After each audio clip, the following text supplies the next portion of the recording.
Have you ever felt like someone's watching you? Not in the typical way, not just glances in the street, but something more, a presence that lingers, even when you think you're alone. It starts with the little things, something you barely notice, a shadow that flickers just out of view, a whisper you can't quite catch. But what if that feeling isn't just paranoia? What if it's real? Let me tell you a story.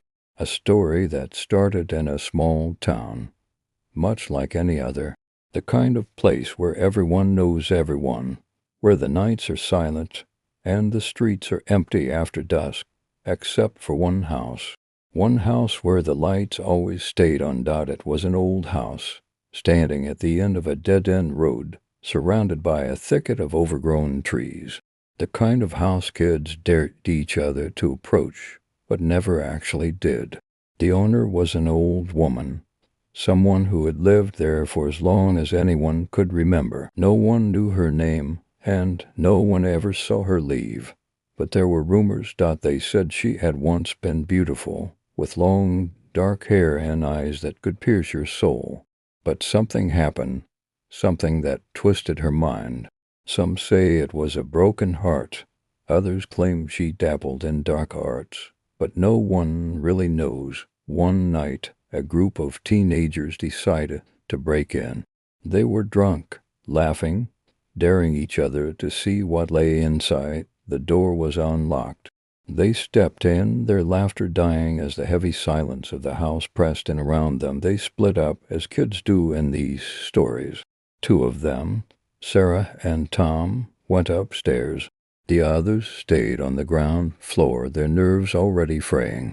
Sarah and Tom found a room at the end of a long hallway, a bedroom with an old, dust-covered mirror. It was massive, taking up nearly an entire wall.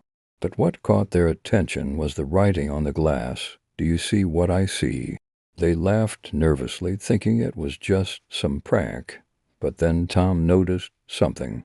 In the reflection, standing behind Sarah, was a figure, a woman, with long, dark hair covering her face. He turned around, but no one was there.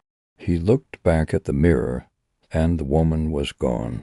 Sarah didn't believe him, said he was just trying to scare her. But the fear in Tom's eyes, it was real. They decided to leave, to find the others and get out of there. But the house, it didn't want them to leave. The air grew colder, the lights dimmed, and the shadows seemed to come alive, creeping towards them. They ran, but the hallway stretched on endlessly, the doors multiplying, leading to nowhere. Sarah screamed as something unseen pulled her back, her nails leaving bloody trails on the wooden floor. Tom ran, not daring to look back, his heart pounding in his chest. He burst through a door, and suddenly, he was outside. He didn't stop running until he reached town, his clothes torn, his mind shattered. He told the police, but they found nothing, no sign of Sarah, no trace of the others.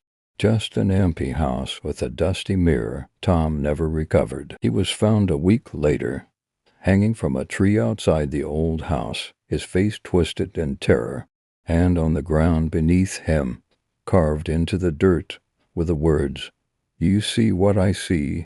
They say the house is still there, waiting, that if you look into that mirror, you'll see her standing behind you, just waiting for you to turn around, and if you do, well, no one's ever lived to tell the tale. So, next time you feel that prickling on the back of your neck, that cold shiver down your spine, remember, sometimes it's not just your imagination.